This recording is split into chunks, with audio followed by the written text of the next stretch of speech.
Arriving briefly after the SNES launch, Final Fantasy IV is the culmination of Square's hard-won lessons on the Famicom.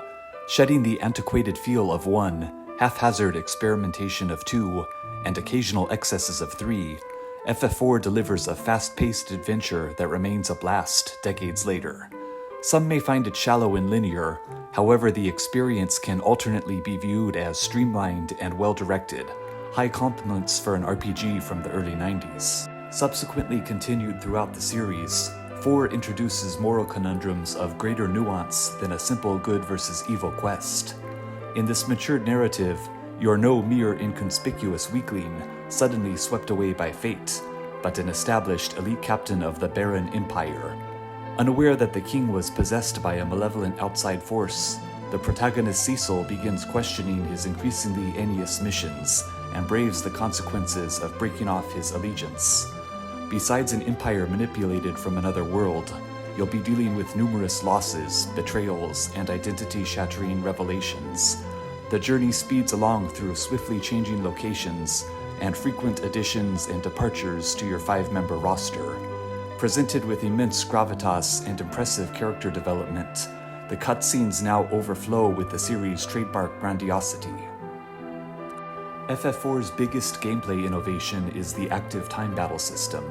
While fights remain menu-based, everyone runs on their own clock rather than taking turns. You must be quick to decide your moves, as the monsters across the screen are on the attack. The ATB system is of such consequence that adjusting the settings can make the difference between the final boss being near impossible or fairly easy.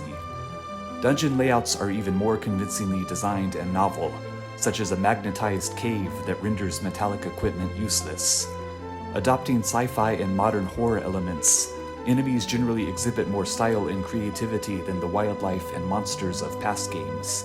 Many bosses are even likable, despite their malintent.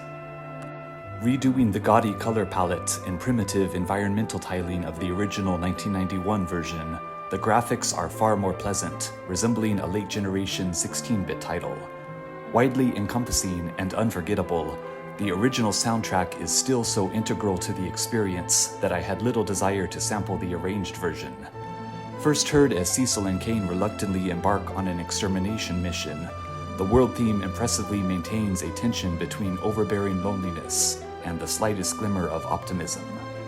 FF4 is where the series really started to build momentum, though today it seldom tops the short list of the very best of the genre, at times even receiving pushback for its simplicity and somewhat exhausted high fantasy setting. Its biggest flaw is the lack of significant sub-mechanics and zero job customization.